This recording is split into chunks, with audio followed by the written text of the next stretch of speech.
Lihat aja tuh guys, zoom unit di sepatu ini bisa kembang kempis kayak gitu. Kebayang nggak sih rasanya pas dipakai main?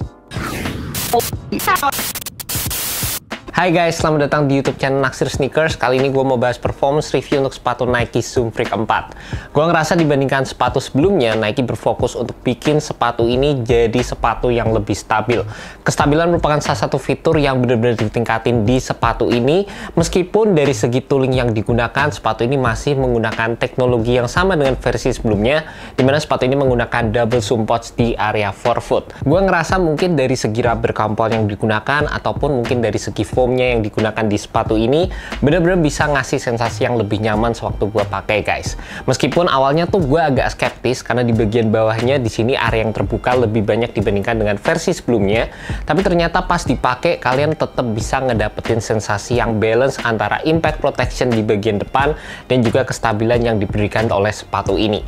Ini jadi salah satu fitur yang menurut gue enak banget sewaktu gue pakai sepatu ini, dan bisa dibilang ini merupakan implementasi double zoom pouch terbaik yang pernah gue cobain di sepatunya Nike. Gue ngerasa untuk sepatu Nike Zoom Freak 4 ini, saat gue bergerak memberikan tekanan di area samping sepatunya, ini berasa lebih dapat memberikan containment dan juga rigiditas dibandingkan dengan versi Nike Zoom Freak 3. Meskipun harus diakuin di versi Nike Zoom Freak 3 kalian akan ngedapetin feel yang sedikit lebih bouncy untuk di bagian area depan, tapi gue ngerasa dengan kestabilan yang gue dapetin lebih di versi Nike Zoom Freak 4, gue ambil trade off tersebut, dan gue ngerasa di sepatu yang ini kalian tetap bisa ngerasain sensasi yang cukup optimal dari segi cushioning yang bakal kalian rasain guys. Ini yang bikin gue seneng banget, dan juga kalau kita bisa lihat dari foam compound yang digunakan di sepatu ini udah terbilang cukup oke. Dan meskipun di bagian belakang dari sepatunya di sini nggak ada teknologi cushioning yang ditaruh Nike di sepatu ini, kita akan mendapatkan foam yang di cut out di bagian belakang, dan secara first impression waktu pertama kali pakai sepatu ini berasa cukup noticeable guys. Setelah itu, setelah kalian pakai main, menurut gue sih nggak akan terlalu begitu berasa. Dan ini menurut gue jadi salah satu upaya dari Nike untuk bikin bobot di sepatu ini jadi lebih ringan, serta memberikan extra compression di area heel dari sepatunya. Bisa dibilang juga ini merupakan salah satu cara dari Nike yang cukup cost efektif di sepatu ini. Selebihnya untuk sepatu Nike Zoom Freak 4, kalian tetap akan mendapatkan fitur-fitur yang menurut gue udah cakep banget dari versi sebelumnya. Yang pertama yang gue bener-bener seneng adalah dari segi fittingnya, dimana fitting yang dikasih di sepatu ini enak banget. Di bagian material depannya cukup nyaman, di area tengah sampai di area heel menurut gue sih sepatu ini bener-bener asik waktu dipakai. Dan buat kalian yang punya kaki lebar ataupun kalian yang narrow foot seperti gue saranin untuk beli true to size aja di sepatu ini. Fitting jadi salah satu fitur yang bener-bener berasa nyaman banget setelah sewaktu gue pakai.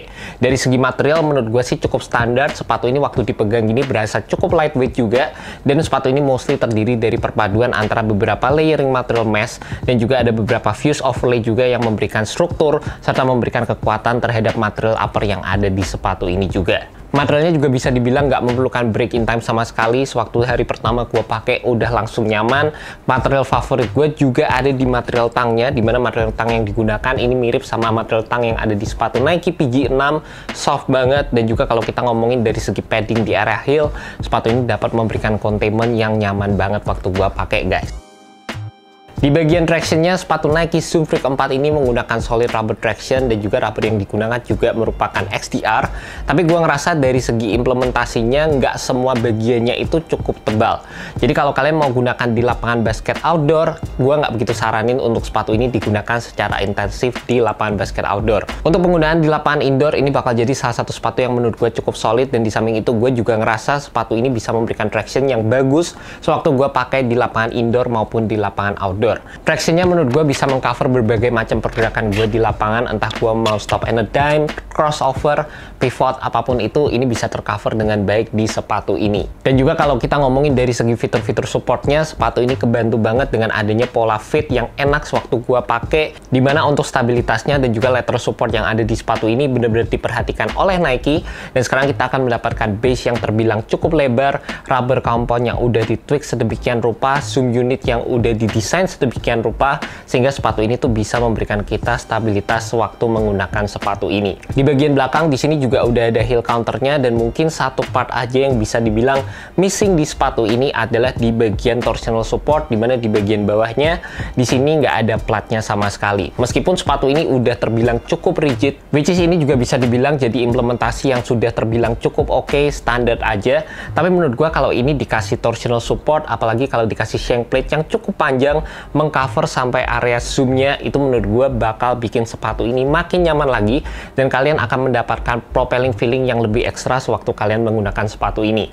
Terlepas dari itu, dari segi toolingnya, heel to toe transition yang dikasih sepatu ini juga udah terbilang cukup smooth. Cuma sekali lagi gue bilang, kalau ada additional piece di bagian torsional supportnya, ini bakal bikin sepatu ini jadi lebih nyaman lagi guys. By the way, buat kalian tertarik sama sepatu Nike Zoom Freak 4, sepatu ini dijual dengan harga Rp2.079.000, dan kalian bisa cek aja langsung di Hoops Point, dan gue udah masukkan link di bawah, jadi kalian bisa klik dan langsung menuju ke website dari Hoops Point. And that's about it guys, performance review untuk sepatu Nike Zoom Freak 4. Bisa dibilang sepatu Nike Zoom Freak 3 versi sebelumnya merupakan salah satu sepatu yang nyaman, dan di sepatu terbarunya ini Nike udah meningkatkan di bagian stabilitasnya. Jadi sepatu ini bisa dibilang lebih nyaman lagi, dan ini jadi salah satu sepatu yang menurut gue super nyenengin waktu dipakai main guys. Buat kalian suka dengan sepatu dengan build yang cukup ringan, fittingnya oke, ditambah dengan sepatu yang dapat memberikan kalian impact protection di area forefoot kayak kalian bisa ngelirik ke sepatu ini. Thank you so much buat kalian udah tonton video kali ini. Thank you juga buat Hoops Point, dan see you next video guys. Semoga video ini bisa membantu kalian dalam menemukan sepatu basket yang cocok untuk kalian. Alright, peace.